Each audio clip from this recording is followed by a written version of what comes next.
भाई, क्या तुम्हें कभी लगा है कि सब कुछ है पर कुछ भी नहीं?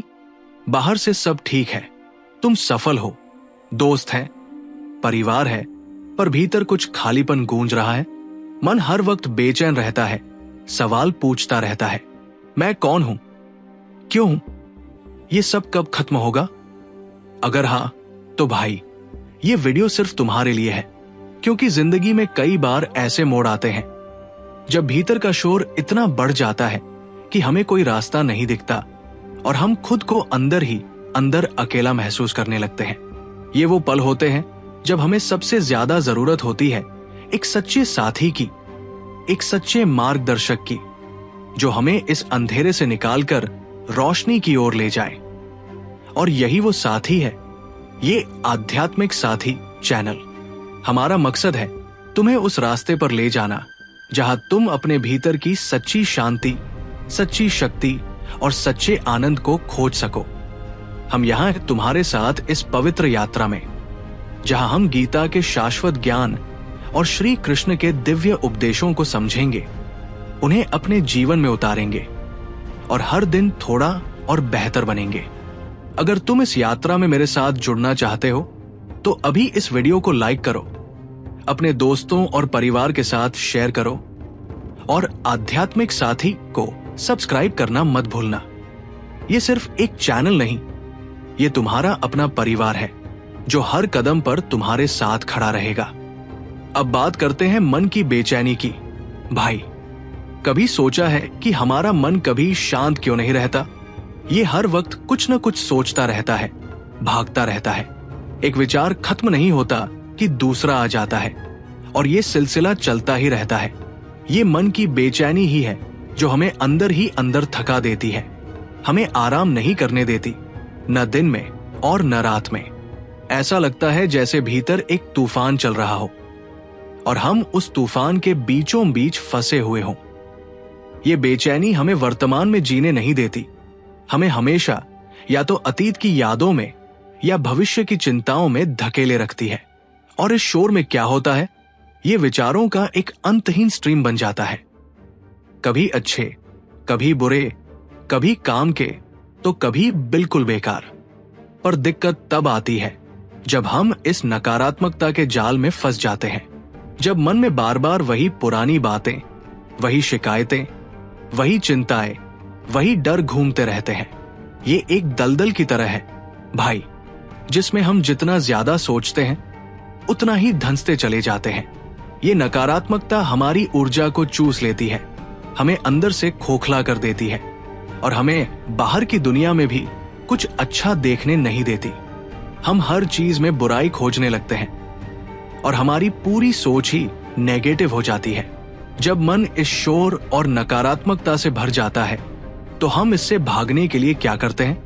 हम अक्सर बुरी आदतों और लत का सहारा लेते हैं, चाहे वो लगातार फोन स्क्रॉल करना हो, सोशल मीडिया पर घंटों बिताना हो, कुछ ज्यादा खाना हो, सिगरेट या शराब जैसी चीजें हो, या फिर मास्टरबेशन जैसी आदतों में फंसना हो। ये सब हमारे भीतर के खालीपन को भरने का एक झूठा प्रयास है। ये हमें थोड़े वक्त का डोपामाइन रश तो देते हैं, एक पल का सुख देते हैं, पर फिर वापस वही खालीपन, अपराध बोध और कमजोरी आ जाती है। हम जानते हैं कि ये गलत है, पर फिर भी खुद को रोक नहीं पाते, क्योंकि ये हमें एक टेम्पररी एस्केप देता है। यहीं पर हमें समझना होगा कि ये जो हमें मिलता है, ये सिर्फ अस्थायी सुख है। ये कुछ देर का होता है और फिर चला जाता है, पीछे छोड़ जाता है और ज्यादा बेचैनी। इसके विपरीत स्थायी आनंद भीतर से आता है। वो किसी बाहरी चीज पर निर्भर नहीं करता, वो हमेशा हमारे साथ रहता है। चुनाव तेरा है भाई, क्या तू थोड़े वक्त की झूठी खुशी के लिए भटकना चाहेगा या उस शाश्वत आनंद को खोजेगा जो कभी खत्म नहीं होता, जो तुझे अंदर से भरा पूरा महसूस कराएगा? ये जीवन में लिया गया सबसे बड़ा चुनाव है और इस चुनाव के लिए हमें सबसे पहले अपने मन को दिशा देना सीखना होगा। श्री कृष्ण ने कभी नहीं कहा कि मन को मारो या दबाओ, क्योंकि मन को दबाने से वो और ज्यादा विद्रोही हो जाता है। वो कहते हैं मन को साधो, ये मन एक जंगली घोड़े की तरह है, तेज, शक्तिशाली, पर अगर उसे सही दिशा न मिले तो वो कहीं भी भाग सकता है। इसे बांधना नहीं है, इसे समझना और सही दिशा देनी है। जैसे एक कुशल सारथी घोड़े को काबू नहीं करता, बल्कि उसे प्यार से, समझदारी से सही रास्ता दिखाता है, वैसे ही तू अपने मन को सही राह पर लाना सीख। ये होगा कैसे? रोज थोड़ा थोड़ा ध्यान करके, अपने विचारों को ऑब्जर्व करके, बिना उन्हें जज किए। इस मन की बेचैनी और आदतों की जड़ में अक्सर भय और चिंता छुपे होते हैं। भाई, ये भय और चिंता हमें अंदर से खोखला कर देती है। फेल होने का डर, अकेलेपन का डर, लोगों के क्या कहने का डर या भविष्य की अनिश्चितता का डर। ये सब कहां से आते हैं?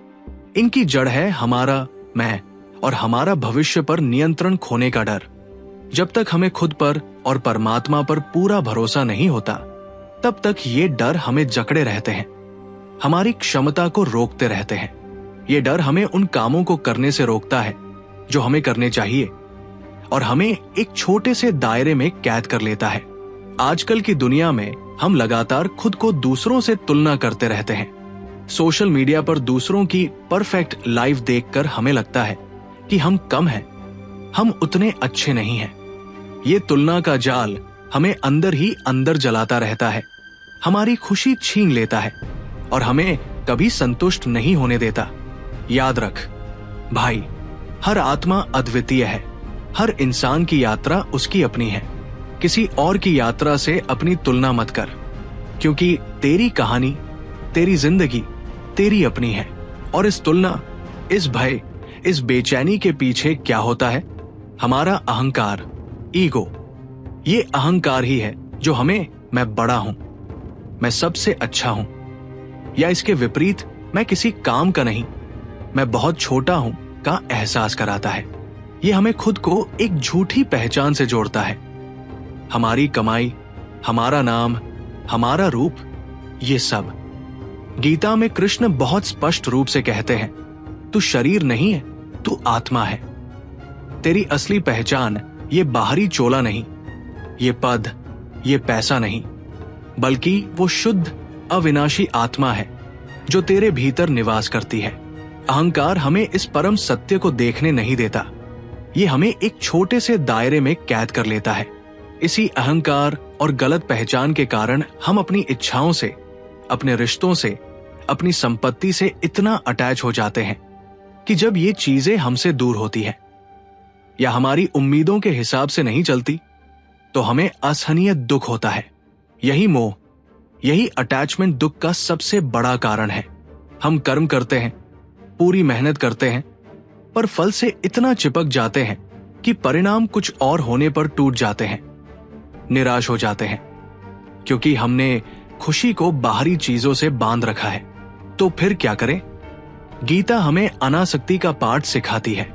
इसका मतलब ये नहीं कि तू प्यार करना छोड़ दे या मेहनत न करे। अनासक्ति का मतलब है प्यार करो लेकिन जकड़ो मत, मेहनत करो लेकिन परिणाम को ईश्वर पर छोड़ दो। जब तूने अपना 100% दिया, अपनी पूरी ईमानदारी से कर्म किया, तो फिर चिंता किस बात की? फल तो तेरे कर्म का नेचुरल आउटकम है। अगर तूने बीज सही बोया है तो फल भी सही ही आएगा। बस धैर्य रख और यूनिवर्स पर भरोसा रख। ये अनासक्ति ही तुझे सही मायने में आजादी देगी, उम्मीदों के बोझ से, दुख के डर से। और इस अनासक्ति के साथ आता है स्वीकार्यता। भाई, हम अक्सर उन चीजों से लड़ते रहते हैं जो हमारे कंट्रोल में नहीं है। हम परिस्थितियों को बदलने की कोशिश करते हैं, लोगों को बदलने की कोशिश करते हैं, पर जब वे नहीं बदलते तो हम दुखी हो जाते हैं। स्वीकार्यता का मतलब है जो है उसे वैसे ही गले लगाना। इसका मतलब ये नहीं कि तू कोशिश करना छोड़ दे या अन्याय को सहन करे। इसका मतलब है तू अपनी तरफ से पूरी कोशिश कर, पर जो परिणाम आए उसे शांत मन से स्वीकार कर। खुद को स्वीकार कर, अपनी कमियों के साथ, दूसरों को स्वीकार कर, उनकी सीमाओं के साथ। कृष्ण कहते हैं, ज्ञान की प्राप्ति स्वीकार करने से होती है। जब तू स्वीकार करता है तो तेरे भीतर एक ऐसी शांति आती है जो लड़ाई से नहीं मिल सकती। इस स्वीकार्यता के साथ साथ क्षमा भी बहुत जरूरी है। हमारे मन में अक्सर पुरानी बातें, पुरानी गलतियां और लोगों की बुरी बातें घर कर जाती हैं। हम खुद को या दूसरों को माफ नहीं कर पाते और इस नफरत, इस कड़वाहट का बोझ अपने साथ ढोते रहते हैं। पर यह क्षमा न करने की भावना एक भारी बोझ है जो हमें अंदर ही अंदर जलाता है। गीता हमें क्षमा करने की शक्ति सिखाती है। खुद को माफ कर अपनी पुरानी गलतियों के लिए, दूसरों को माफ कर जिन्होंने तुझे ठेस पहुंचाई। इसका मतलब ये नहीं कि तू उनके काम को सही ठहरा रहा है, बल्कि तू खुद को उस नकारात्मक ऊर्जा से मुक्त कर रहा है। जब तू माफ करता है तो तू अतीत को छोड़ देता है और तू आजाद हो जाता है। ये लिबरेशन की सबसे बड़ी कुंजी है। अगर ये बात दिल को छू रही है तो कमेंट में मैं माफ करता हूं जरूर लिखना और इस वीडियो को लाइक कर देना। क्षमा और स्वीकार्यता के बाद आती है कृतज्ञता, ग्रैटिट्यूड। हम अक्सर उस चीज के पीछे भागते रहते हैं जो हमारे पास नहीं है। हमें लगता है कि जब वो चीज मिल जाएगी तभी हम खुश होंगे। पर कृष्ण कहते हैं, जो है उसी में संतोष कर। यही है कृतज्ञता। अपनी जिंदगी में उन छोटी छोटी चीजों के लिए ग्रेटफुल होना सीख जो तेरे पास है, जिन पर हम अक्सर ध्यान नहीं देते। सांस लेना, सूरज का उगना, एक दोस्त का साथ, मां का प्यार या एक कप चाय। जब तू हर छोटी बड़ी चीज के लिए कृतज्ञ होता है तो तेरा मन नकारात्मकता से हटकर सकारात्मकता की ओर मुड़ जाता है और जिंदगी तुझे और ज्यादा देने लगती है। ये एक चक्र है, जितना तू देता है उतना पाता है। अब बात करते हैं आत्मचिंतन, सेल्फ रिफ्लेक्शन की। भाई, हम दूसरों के बारे में बहुत सोचते हैं, दूसरों को बहुत समझते हैं, पर कभी खुद के बारे में नहीं सोचते। आत्मचिंतन का मतलब है खुद से बात करना, खुद को समझना, अपने भीतर झांकना, ये पूछना कि मैं कौन हूं, मेरी सच्ची इच्छाएं क्या है, मैं कहां जाना चाहता हूं, मेरा डर क्या है। गीता हमें खुद से प्रश्न पूछने की प्रेरणा देती है। जब तू अपने विचारों, अपनी भावनाओं को शांत होकर देखेगा तो तुझे अपने अंदर के कई जवाब मिलने लगेंगे। ये ऐसा है जैसे तू अपने मन के अंदर एक मिरर लगा रहा है। जब तू खुद को गहराई से समझने लगता है तो तू बाहरी दुनिया में भी ज्यादा स्पष्टता से जी पाता है। लेकिन सिर्फ चिंतन से कुछ नहीं होगा भाई। गीता अनुशासन, डिसिप्लिन और निरंतरता, कंसिस्टेंसी पर बहुत जोर देती है। ये स्पिरिचुअल जर्नी कोई एक दिन का काम नहीं है, ये हर दिन की साधना है। छोटे छोटे कदम उठाना सीख। हर सुबह 5 मिनट ध्यान कर या एक श्लोक पढ़। रोज अपने मन को ऑब्जर्व कर। ये छोटे छोटे स्पिरिचुअल हैबिट्स ही तुझे आगे ले जाएंगे। कृष्ण कहते हैं, लगातार अभ्यास से मन को वश में किया जा सकता है। एक दिन में सब कुछ बदलने की कोशिश मत कर, बस रोज थोड़ा थोड़ा बेहतर बन। बूंद बूंद से सागर भरता है और इस अनुशासन के साथ आती है सजगता, माइंडफुलनेस और वर्तमान में जीना। भाई, हम या तो अतीत की यादों में खोए रहते हैं या भविष्य की चिंताओं में डूबे रहते हैं, पर जिंदगी तो वर्तमान, प्रेजेंट मोमेंट में है। सजगता का मतलब है इस पल में जीना। जो तू कर रहा है उसे पूरे ध्यान से करना। जब तू खाना खा रहा है तो सिर्फ खाने पर ध्यान दे। जब तू चल रहा है तो अपने कदमों पर ध्यान दे। गीता हमें सिखाती है कि वर्तमान ही सत्य है। अतीत जा चुका है, भविष्य आया नहीं। जब तू इस पल में पूरी तरह मौजूद होता है तो तेरा मन शांत होता है और तू जीवन की हर छोटी चीज में खुशी ढूंढ पाता है। यही असली जीवन है, जो पल अभी तेरे हाथ में है। हमारा मन उस वातावरण से बहुत प्रभावित होता है जिसमें हम रहते हैं। इसलिए सत्संग, गुड कंपनी का महत्व समझना बहुत जरूरी है। सत्संग का मतलब है सही लोगों के साथ रहना, ऐसे लोगों के साथ जो तुझे ऊपर उठाए, जो तुझे सकारात्मक सोच दे, जो तुझे आध्यात्मिक राह पर आगे बढ़ाए। गीता में कहा गया है कि जैसी संगति वैसी रंगती। अगर तू ऐसे लोगों के साथ रहेगा जो लगातार शिकायत करते हैं, नकारात्मक बातें करते हैं या गलत आदतों में लिप्त है तो तेरा मन भी वैसा ही बन जाएगा। लेकिन अगर तू ऐसे लोगों के साथ रहेगा जो ज्ञान की बातें करते हैं, जो सकारात्मक है, जो आध्यात्मिक है, तो तेरा मन भी शुद्ध और शांत रहेगा। अपने आध्यात्मिक साथी को अपनी जिंदगी में ढूंढ। कर्म सिर्फ काम करना नहीं है भाई। गीता हमें कर्म के गहरे अर्थ को समझाती है। तेरा कर्म सिर्फ वो नहीं जो तू करता है, बल्कि वो इरादा, इंटेंशन भी है जिसके साथ तू वो काम करता है। अगर तू किसी की मदद बदले की उम्मीद से करता है तो वो स्वार्थ है। अगर तू वही मदद निस्वार्थ भाव से करता है तो वो सेवा है। कृष्ण कहते हैं, कर्मण ये वाधिकारस्ते मां फलेषु कदाचन। तेरा अधिकार सिर्फ कर्म पर है, फल पर नहीं। अपनी नियत को शुद्ध रख। जब नियत शुद्ध होती है तो कर्म अपने आप सही दिशा में जाता है और उसका फल भी अच्छा ही आता है। हमारे भीतर 3 तरह के गुण होते हैं, सत, रज और तम। सत्व, राजस, तमस। ये तीनों गुण हमारे मन और कर्म को प्रभावित करते हैं। सत्व गुण हमें शांति, ज्ञान और पवित्रता देता है। रजस गुण हमें कर्म, इच्छा और बेचैनी देता है और तमस गुण हमें आलस्य, भ्रम और अज्ञानता देता है। हम हमेशा इन गुणों के खेल में फंसे रहते हैं। कभी हम शांत और ज्ञानी होते हैं, सत्व। कभी हम बहुत एक्टिव और बेचैन होते हैं, रजस। और कभी हम आलसी और भ्रमित होते हैं, तमस। गीता हमें इन गुणों को समझने और इनसे ऊपर उठने का रास्ता सिखाती है।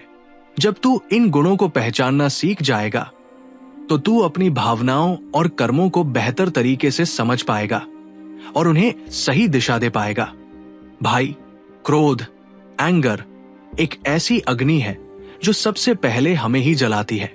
ये रिश्तों को तोड़ता है, मन की शांति भंग करता है और हमें ऐसे काम करने पर मजबूर करता है जिनका बाद में पछतावा होता है। गीता क्रोध को मन का सबसे बड़ा दुश्मन बताती है। क्रोध अक्सर हमारी उम्मीदों के पूरा न होने या अहंकार के कारण पैदा होता है। इसे कैसे नियंत्रित करें? जब क्रोध आए तो तुरंत प्रतिक्रिया मत दे। एक गहरी सांस ले और 10 तक गिन। अपने आप को उस पल से अलग कर। पूछ, क्या ये क्रोध मेरी मदद करेगा? जब तू क्रोध को ऑब्जर्वर की तरह देखेगा तो उसकी शक्ति कम हो जाएगी। कृष्ण कहते हैं, क्रोध से भ्रम पैदा होता है। इस भ्रम से बाहर निकलना सीख। हमें से बहुत से लोग टाल मटोल, प्रोक्रेस्टिनेशन करते हैं। हम सोचते हैं कि आज नहीं, कल कर लेंगे, पर यह कल कभी नहीं आता। ये आलस्य और तमस गुण का ही एक रूप है जो हमें अपने लक्ष्यों से दूर रखता है। गीता हमें कर्म करने की प्रेरणा देती है, आज में जीने की प्रेरणा देती है। कल पर कुछ मत छोड़। जब तू आज का काम आज ही करेगा तो तुझे एक अलग तरह का संतोष और शक्ति महसूस होगी। कृष्ण कहते हैं, जो अपना कर्तव्य करता है वही सफल होता है। टाल मटोल को छोड़ और आज से ही अपने लक्ष्य की ओर पहला कदम बढ़ा। भाई, ये दुनिया, ये जो हम देखते हैं, ये सब माया, इल्यूजन का खेल है। हमें लगता है कि ये सब कुछ स्थायी है, सच्चा है, पर ये सब टेम्पररी है। धन, पद, रिश्ते सब बदलते रहते हैं। जब हम इन चीजों से बहुत ज्यादा चिपक जाते हैं तो हमें दुख होता है। गीता हमें माया के भ्रम को समझने और उससे ऊपर उठने का रास्ता सिखाती है। इसका मतलब ये नहीं कि तू दुनिया छोड़ दे, बल्कि दुनिया में रहकर भी उससे प्रभावित न हो। असली क्या है और नकली क्या है, इसकी पहचान करना सीख। जब तू इस सत्य को समझ जाएगा तो तुझे किसी चीज के खोने का डर नहीं रहेगा और तू जीवन को ज्यादा शांति से जी पाएगा। हमारी इंद्रियां अक्सर हमें वासना और कामुकता की ओर खींचती है, जो हमें क्षणिक सुख तो देती है पर अंत में खालीपन और गिल्ट छोड़ जाती है। गीता कहती है, इंद्रियों को नियंत्रित करने वाला ही योगी है। इसका मतलब दबाना नहीं, बल्कि ऊर्जा को सही दिशा देना है। अपनी ऊर्जा को किसी रचनात्मक कार्य में लगा, जैसे कला, संगीत या कोई ऐसा काम जिससे दूसरों का भला हो, या फिर ध्यान में, जहां तू अपनी ऊर्जा को भीतर की ओर मोड़ सके। ये ऊर्जा ही तेरी सबसे बड़ी शक्ति है। इसे सही जगह लगा। जब हम दूसरों की तरक्की देखते हैं तो कभी कभी हमारे मन में ईर्ष्या, जेलसी आ जाती है। ये ईर्ष्या और द्वेष, हेट्रेड, हमारे भीतर एक जहर की तरह काम करते हैं। ये हमें अंदर ही अंदर जलाते हैं, दूसरों से दूर करते हैं और हमारी अपनी खुशी छीन लेते हैं। गीता हमें इन भावनाओं से ऊपर उठने की सीख देती है। दूसरों की खुशी में खुशी मनाना सीख और तू अंदर से हल्का और ज्यादा संतुष्ट महसूस करेगा। याद रख, सबकी यात्रा अलग है और तू अपने रास्ते पर है। अहंकार का एक बड़ा रूप अभिमान, प्राइड है। हमें लगता है कि हम बहुत कुछ हैं, हम सब जानते हैं, हम दूसरों से बेहतर हैं। ये झूठी सुपीरियॉरिटी हमें ज्ञान और विकास से दूर रखती है। पर गीता हमें नम्रता, ह्यूमिलिटी सिखाती है। जब तू नम्र होता है तो तू सीख पाता है, तू बड़ा बन पाता है और लोग भी तुझे सम्मान देते हैं। झूठी शान छोड़ और ज्ञान को अपना। नम्रता ही सच्चे ज्ञान का पहला कदम है। भाई, ये आध्यात्मिक सफर लंबा है। इसमें धैर्य, पेशेंस और दृढ़ता, परसेवरेंस बहुत जरूरी है। कभी कभी लगेगा कि कुछ नहीं हो रहा, या तू गिर गया या तूने अपनी पुरानी आदतें फिर से दोहरा दी। पर गीता कहती है, गिरकर उठना ही असली योगी है।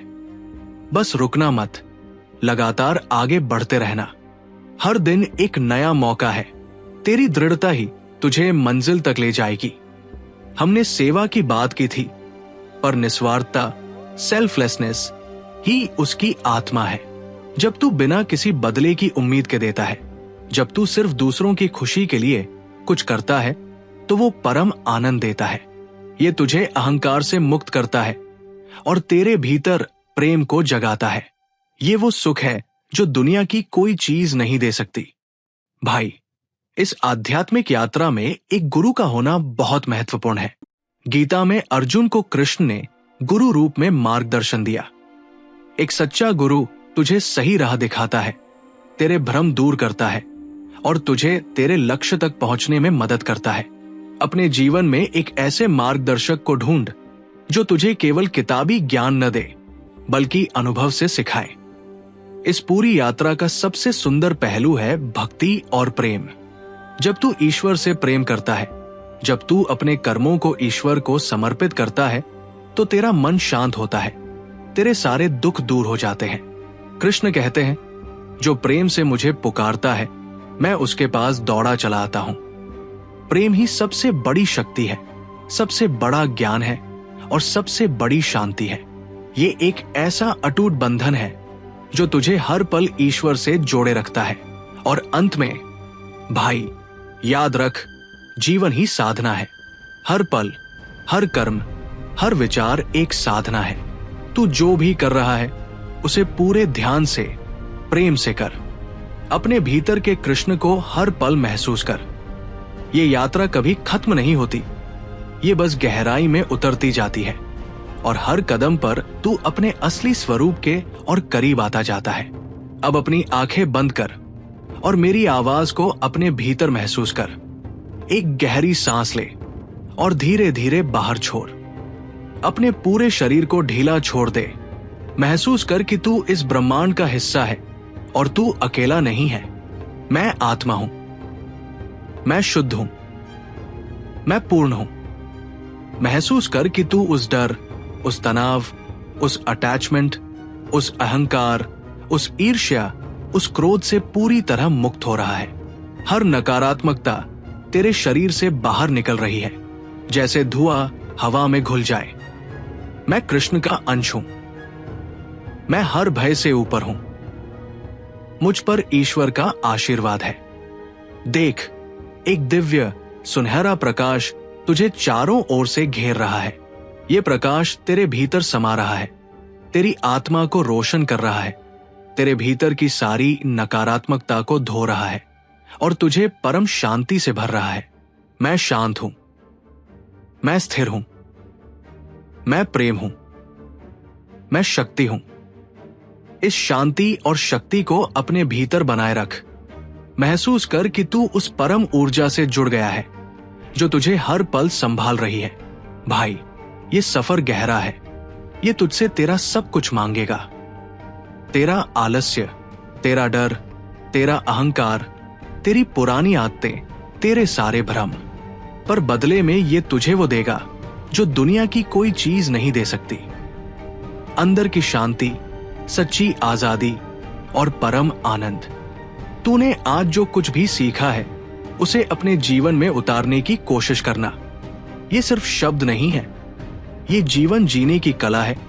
ये जीवन को बदलने की विधि है। जब भी तू खुद को डगमगाता हुआ पाए, जब भी तुझे लगे कि तू हार रहा है, इन बातों को याद करना।